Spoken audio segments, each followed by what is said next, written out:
কাওয়ালি গান শোনা কি হারাম নাকি জায়েজ?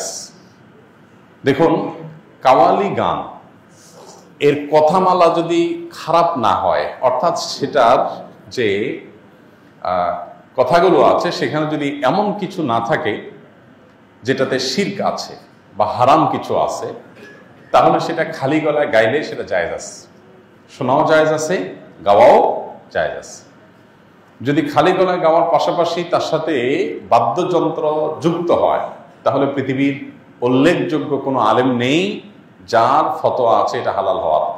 অর্থাৎ সবাই প্রায় একমত যে বাদ্যযন্ত্র যখন যুক্ত হবে তখন গানের কথামালা ভালো থাকলেও সেটা কি হয়ে যাবে? হারাম হয়ে যাবে। একজন মুসলিম হিসাবে হালাল হারাম মেনটেন করা আমাদের জন্য খুবই গুরুত্বপূর্ণ বিষয়। এটা ঐচ্ছিক কোনো বিষয় না।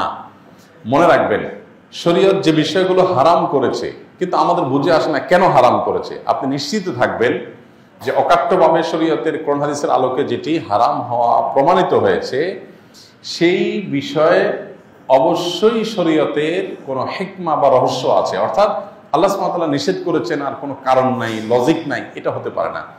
যেমন গানের কথাই যদি আপনি বলেন, গান এর সাথে যখন বাদ্যযন্ত্রের সংমিশ্রণ হয়, মানুষের মনের ভিতরে যে এক ধরনের ভাব তৈরি হয়, এর ফলশ্রুতিতে মানুষ শয়তানের সাথে কানেক্টেড হয়, শয়তান দ্বারা খুব বেশি প্রভাবিত হতে থাকে।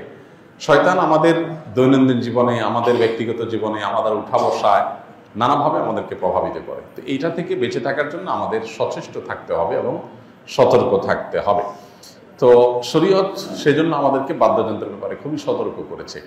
সূরা লোকমানের 6 নম্বর আয়াত সম্ভবত, সেখানে 6 নম্বর 3 নম্বর আয়াতে আল্লাহ রাব্বুল আলামিন লাহওয়াল হাদিস কেনার ব্যাপারে যে ভর্ৎসনা করেছেন, সেখানে মূলত লাহওয়াল হাদিস বলতে এই জাতীয় গান যেগুলোতে বাদ্যযন্ত্রের ব্যবহার আছে এবং অশ্লীলতা, শিরকপূর্ণ কথা আছে, সেগুলোর কথা মিন করা হয়েছে। এই আয়াতের ব্যাখ্যা করলে আপনি বিশ্ববিখ্যাত মুফাসসিরগণ, সাহাবায়ে কেরাম এবং নবী সাল্লাল্লাহু আলাইহি সাল্লামের স্নেহধন্য ব্যক্তিবর্গের যে তাফসির রয়েছে, বড় বড় বিশ্ববিখ্যাত যে তাফসির রয়েছে, সবগুলো দেখলেই আপনি দেখতে পাবেন যে এখানে গান এবং বাদ্যযন্ত্রকে বোঝানো হয়েছে। অতএব খালি গলায় কাওয়ালি গাইলেন, সেটার কথামালার ভিতরে কোনো শিরক, আপত্তিকর, শরিয়া বিরোধী কথা থাকলো না, সেটা জায়েজ আছে।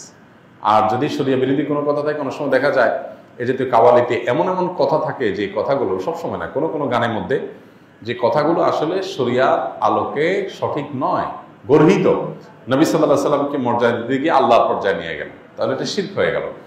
তো এইরকম যদি কিছু থাকে তাহলে সেটা খালি গলায় গাওয়া জায়েজ নাই। আর দ্বিতীয়ত হলো যে বাদ্যযন্ত্রের ব্যবহার থাকতে পারবে না, এই দুই শর্তে সেটা জায়েজ আছে। কাওয়ালি হইলেই সেটাকে আমরা অনেকে ইসলামিক মনে করে গলদকরণ করি এবং সেটাকে ইসলামিক মনে করি, এটা ইসলামিক না। পরিষ্কারভাবে আমাদের ধারণা থাকতে হবে।